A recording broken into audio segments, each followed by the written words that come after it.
Tyrese Haliburton. Need I say more? Insane ending. Pacers get a huge win over the Bucks. A 4-point play from Haliburton saves the day. One of the best regular season games I've been to. We have so much to discuss on today's Locked On Pacers podcast.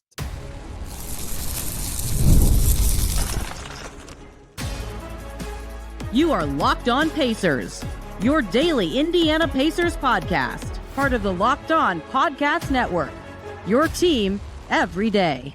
What up, y'all? Happy Wednesday, and welcome into another edition of the Locked On Pacers podcast, where we, of course, talk about the Indiana Pacers. As always, my name's Tony East. I cover the team for Forbes, and today, wow.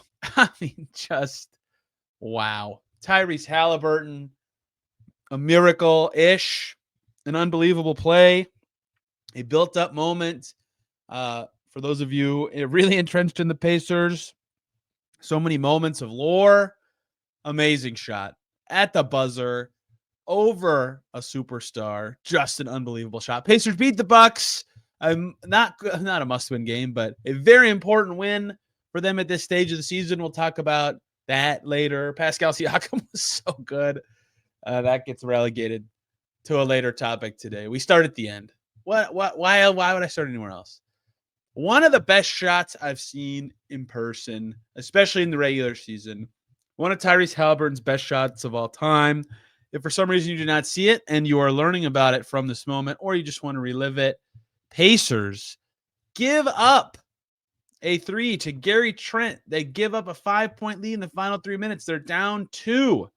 You hate to see it for the Pacers, who needed to win that one.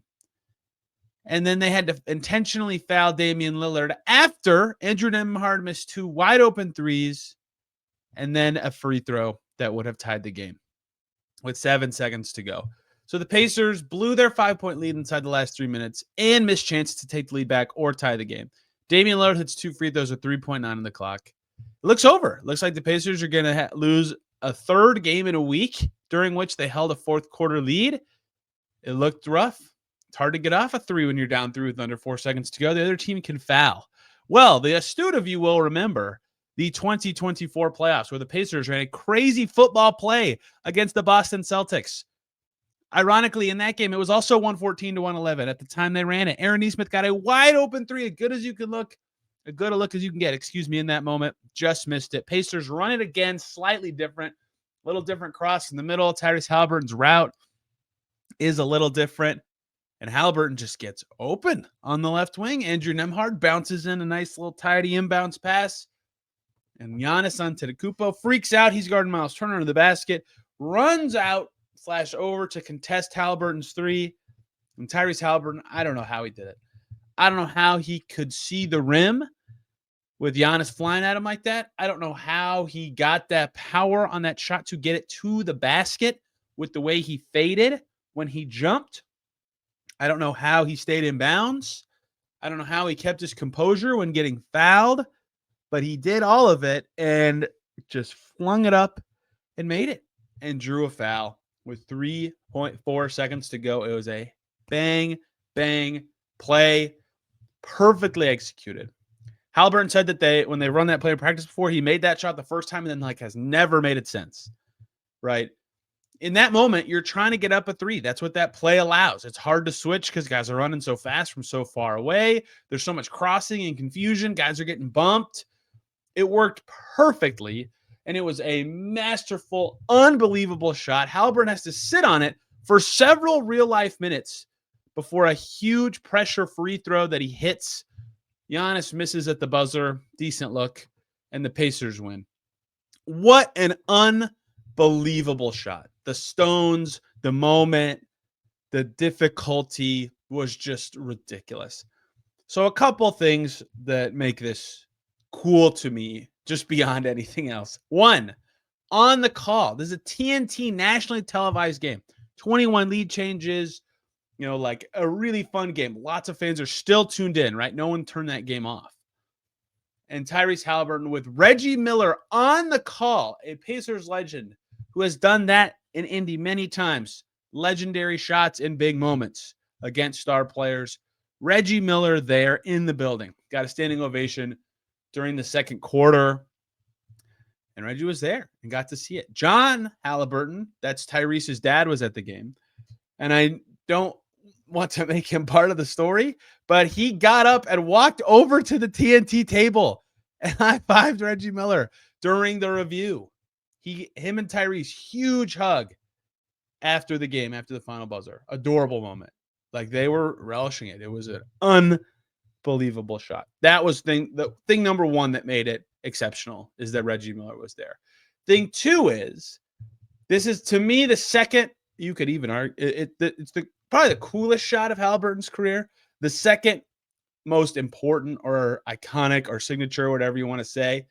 The other one was also against the Bucks on that same exact basket last year in Game 3 of the playoffs, the floater in overtime, and one there as well, also getting fouled and hitting a huge shot and the free throw.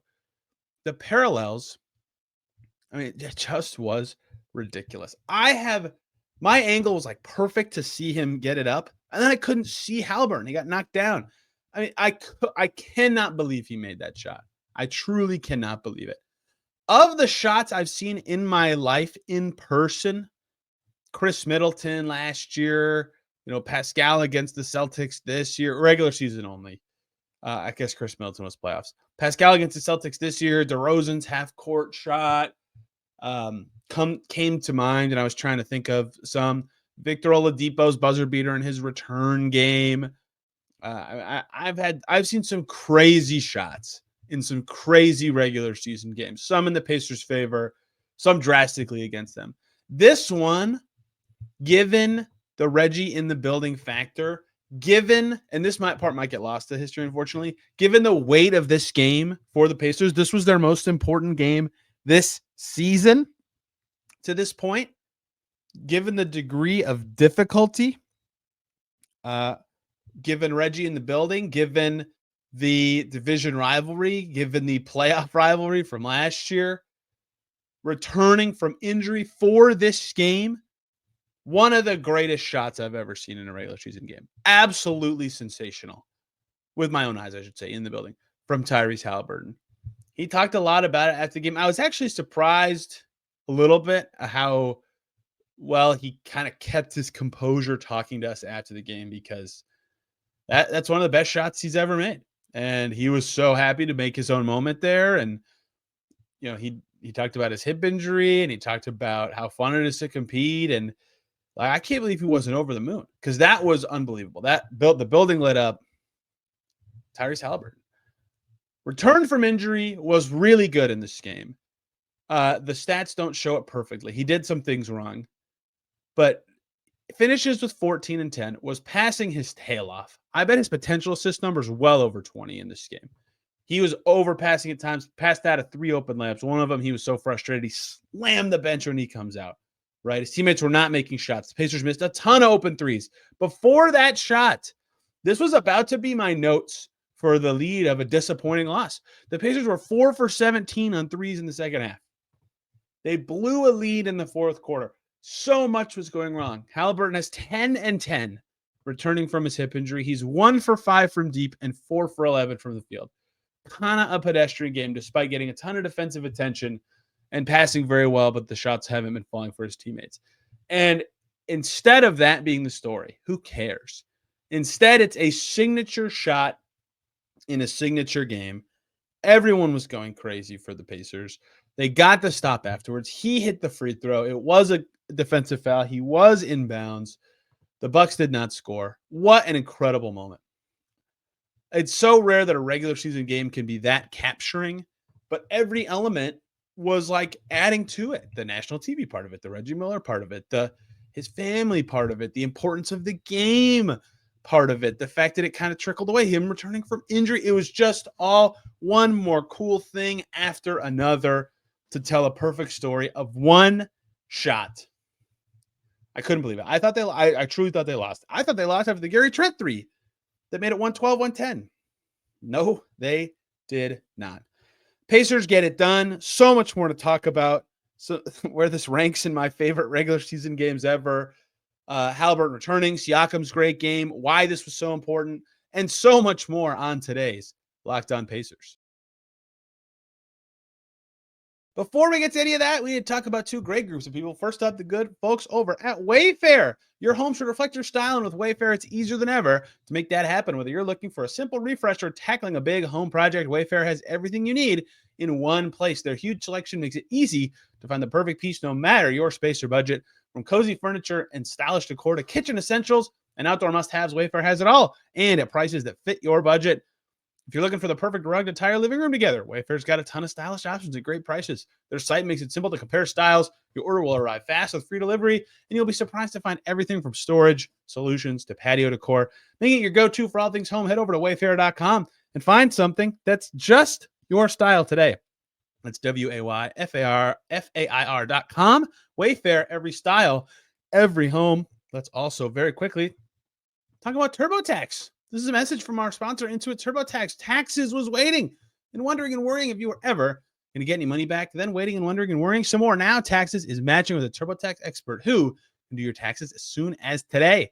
An expert who gives your taxes their undivided attention as they work on your return while you get real-time updates on their programs, progress, so you can focus on your day. An expert who will find you every deduction possible and file every form, every investment, everything with 100% accuracy, all so you get the most money back guaranteed. No waiting, no wondering, no worries. Now this is Taxes. Get an expert now at TurboTax.com. Only available with TurboTax Live Full Service. Real-time updates only in iOS mobile app. See guarantee details at TurboTax.com/guarantees. Back here on Locked On Pacers. Thanks for making us your first listen today and every single day. Make Locked On Bucks your second listen. I'm sure they are talking much differently about this game than the Pacers are. Pacers defended well enough, and they got an insane moment, of one of the signature moments for an ascending franchise star. Just ridiculous game. Locked On Bucks.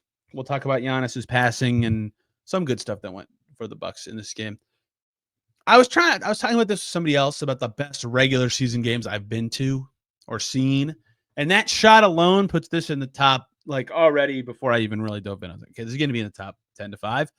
I mean, for those who can remember, like, a lot of Oladipo games got in there. His first year with the Pacers, especially, like that Spurs game he had his first game winner with, was great.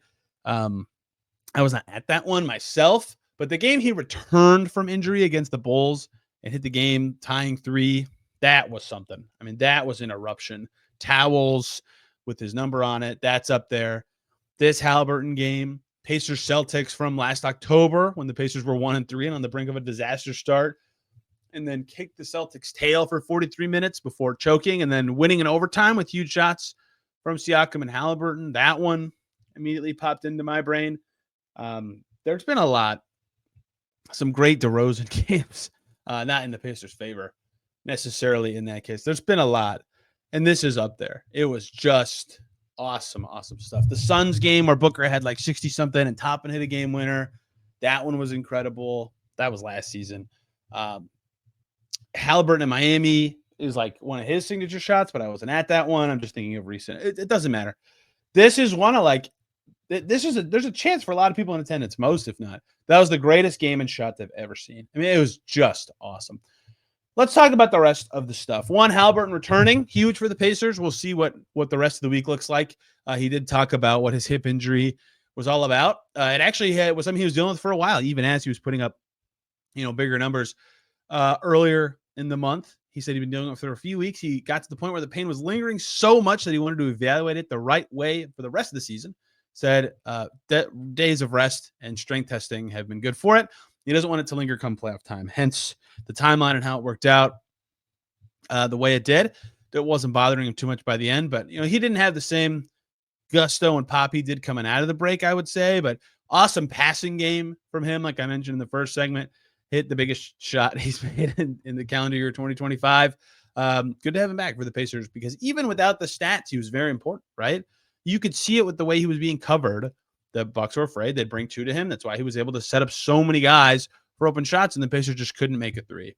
So he was great. And I thought the stars were the story of like how they dictated the terms of the game. The Pacers did a lot to defend Giannis a certain way, right? Pascal Siakam, we'll get to him. But he defended Giannis very well. Pacers sent 2 to him the second he would get a post-up going, so he was passing a lot. He had 7 assists in this one. They were sending 2 to Dame when he would get around to screen. They were chasing Dame over screen sometimes, so he can turn into shots. He went 4 for 14 with 3 turnovers, but he had 11 assists, right? 15 points on 14 shots for Dame, 19 on 14 for Giannis. Giannis was very good in this game, don't get me wrong, but the Pacers did a good job slowing those guys, and yet a lot of their game plan dictated around those two, and then the rest of the game kind of flowed out from there. There were like Brooke Lopez was very good, certainly. TJ McConnell was quite good, but this game was all about the stars and the way that they kind of influenced everything going on. And that's why Pascal Siakam, to me, was such a bright spot in this game. The Bucks just have never really found the greatest solutions for him, right? Last year, through 2 playoff games, he was looking like literally the best player in the playoffs for like any team, right? I think he had, 76 points in the first 2 games of Pacers Bucks last year. You know, it's not that they can't guard him. Like Giannis is a good defender. Kuzma, they have some new size. Taurean Prince is sizey. But no one is perfect at it. Like Giannis, they put on not him, decidedly. A lot of times it's tempting to put Brooke Lopez on Myles Turner. They had issues with cross-matching last year. It turns out to be a good Siakam matchup a lot of the time. He did a good job taking advantage. He was 10 of 15 from the field. He led the Pacers in 3-point makes with 3. What stood out about Siakam's game, 5 assists, he got off the ball well, but he had 12 boards. He had a double-double at halftime with 16 and 10. He was so good in this game. He said before the game, given the way the road trip went, what he wanted from himself was a boosted impact on the glass, right? To feel like he was giving it his all in the rebounding department, something the Pacers have really struggled with. And he had 10 at halftime. The Pacers, after 1 quarter, had 11 rebounds. Siakam had 7 of them by himself, right? That was huge. No one else had more than 1. It was him with 7 and 4 guys with 1. I mean, just a phenomenal game from Pascal Siakam. He was the major impact player in the first half and continued to be one of them for the rest of the game. So Haliburton, the Bucks did okay slowing. The Pacers did well to slow Dame. But Giannis and Siakam going at each other was fun. The way the stars set the terms of this game and forced all the adjustments was really fun. And in the end, the Pacers did very well in Siakam's minutes. They were +9 in his 37.5 minutes in a 1-point win. So they were -8 in 13 minutes without him. And the bench was actually okay for the Pacers in this game. That was huge. Tyrese Haliburton obviously hit a huge shot. Those two did it all. They did their duo-y stuff. And the Pacers really needed this win. I talked about it yesterday. To date this season, this was their biggest game. Before that, tonight, I would say maybe the Knicks game they played in February, maybe the most recent Pistons game they played, maybe Pacers Bucks on New Year's Eve. There's a lot of contenders. But this one, with tiebreakers still hanging in the balance, the Pistons won, like the schedule's all jammed, the standings are all jammed, 4 through 6. Tiebreaker at stake. It's huge. If the Pacers lose, they instantly lose the tiebreaker to the Bucks. They would have ended the night in 6th place behind the Pistons in the East. And instead, they get heroic efforts from their stars and now set up Saturday, Pacers Bucks again. If the Pacers win that one now, because of this Haliburton shot, because of the star play of Pacers players, if they win on Saturday, the Pacers and Bucks, their season series will be split 2-2, and the Pacers will have won their 9th division game, and the Bucks peak division record's 8-8. So if the Pacers win Saturday, they win the head-to-head tiebreaker with the Bucks. So this game was the Pacers' biggest game of the season. The fact that they won it now means Saturday will become their biggest game of the season to date. And they were up for the task in this one. Like, there were all those lead changes. I talked about that. It was very game of runsy. But I think the Pacers were winning for more of the game than the Bucks. You know, typically only between 2 to 6 points or something like that. And the Bucks, of course, had their own leads. But the Bucks never led by more than 4. The Pacers were up by 11 in the first half and 10 in the second half, right? So really good stuff from the Pacers in a game where they needed to be awesome, as big as it gets. Their stars were great.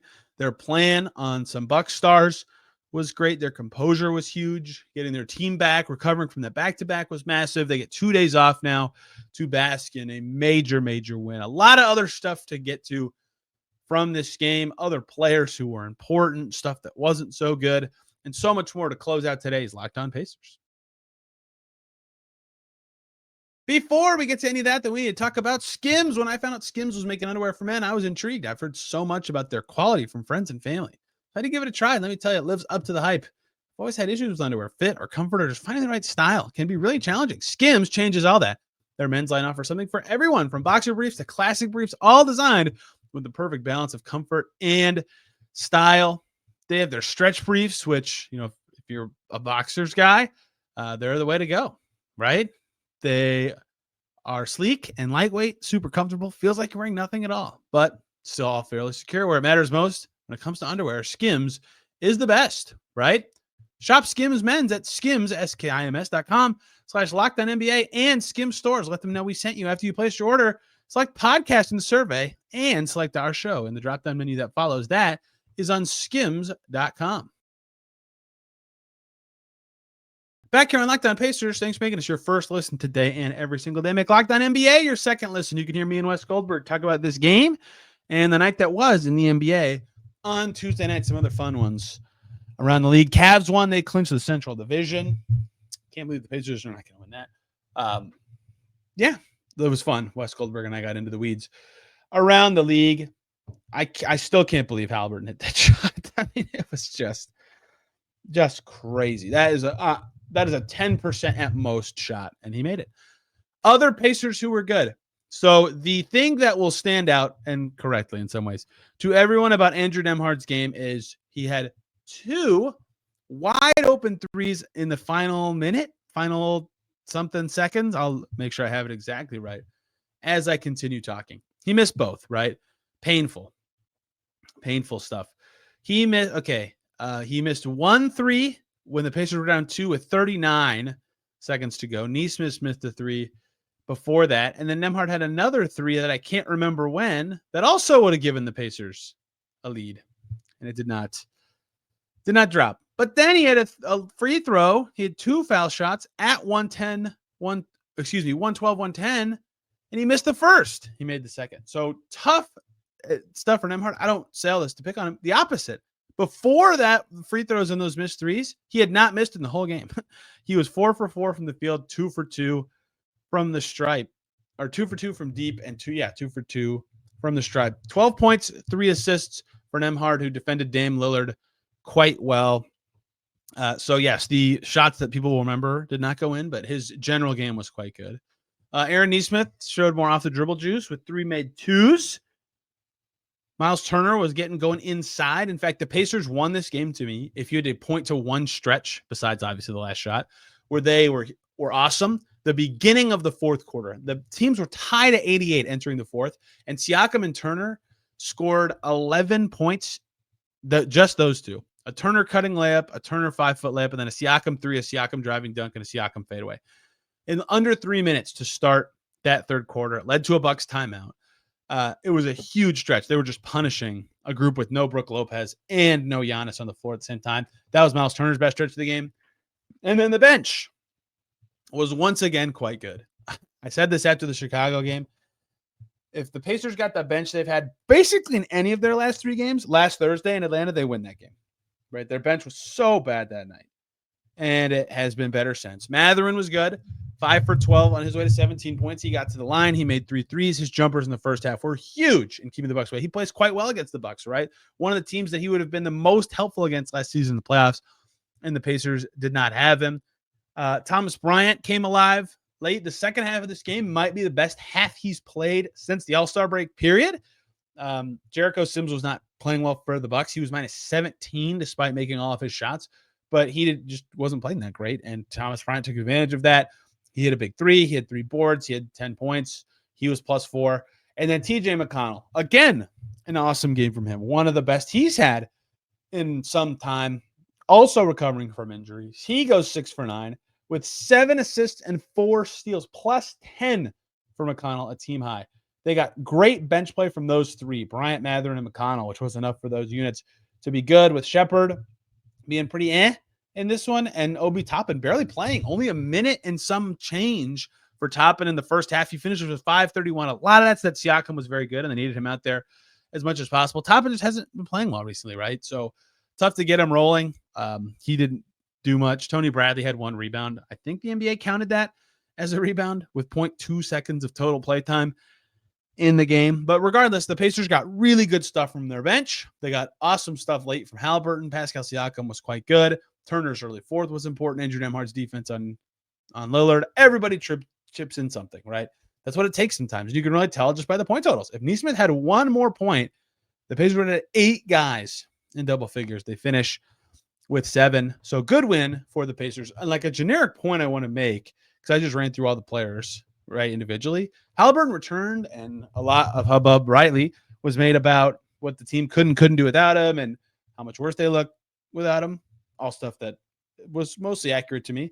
But in this game, like, Haliburton was back and he set a lot in motion. But the Pacers, even when he wasn't on the floor, looked better than they did in any of the last 3 games where he wasn't playing. Like, they certainly found some solutions in playing well without him, right? He played 31 minutes and 41 seconds. I bet he would have reached about Siakam's minutes if he was fully healthy and fully ready to do that amount of stuff. But I think that was very interesting part of this, is that the Pacers' non-Haliburton minutes actually went okay. They actually won them by 4, right? And that speaks volumes about what they can do, and which is what made the last 3 games so perplexing, right? They've done good things without Tyrese Haliburton last season, even games he's playing in, but he's not on the floor this season. They found ways to improve and win, and then recently they weren't at all. And in this one, all those players were much better. Pacers 30 assists in the game, made threes, not a lot, but a third of their threes to keep pace with the Bucks. In that way, Haliburton made a lot of it possible, and you could really see, how quickly he got back to doing what he does and how much it helps the team and all sorts of stuff like that. Like I said, huge win, keeps the Pacers tied with the Bucks in the 4-5, right there with the Pistons. And a chance on Saturday for the Pacers to win the tiebreaker. That is now their biggest game of the season, and will be, by the way, the rest of the way, regardless of the result. That will tell a lot about the Pacers stretch run and what they are or are not able to do. Tyrese Haliburton makes it interesting. An insane shot, one that will be talked about for maybe forever with him. One of the best he's ever hit in a pro game, and I've gushed about it a lot, but I almost feel like I haven't gushed about it enough, because it was just totally ridiculous that it worked out, that he hit it, that he drew I can't believe it. Pacers get it done. Back to their winning ways. The Bucks are struggling. The Bucks have a crazy hard schedule coming up. If the Pacers can beat them on Saturday, their chances of getting a top 4 seed go way up, way up. Huge win for the Pacers. Huge shot from Tyrese Haliburton. Awesome game from Pascal Siakam. That is how you get win number 36 for the Pacers, who are now 30. Excuse me. Yes, that's correct. 36 for the Pacers, who are now 36 and 28 with Philly. A dude does not want to win Philly, coming up on Friday before their next biggest game of the year, which is on Saturday against the Bucks. Hope you guys enjoyed this one and that masterpiece shot from Haliburton. Back tomorrow talking more Pacers, possibly with a guest, if I can figure some stuff out timing-wise with my day. If not, it's just because of scheduling issues. And then Thursday, for sure, with a guest, talking about the growth of some Pacers young players before getting back into the swing of things with the Pacers playing games. And I will be in Milwaukee for Saturday's action. Thank you all for listening today. I hope you enjoyed that insane game with a signature moment for a star player. Back tomorrow talking more Pacers. You can find me on Twitter and Blue Sky at Tony R. East, and this podcast at Locked On Pacers. Thank you so much for listening. We will see you soon.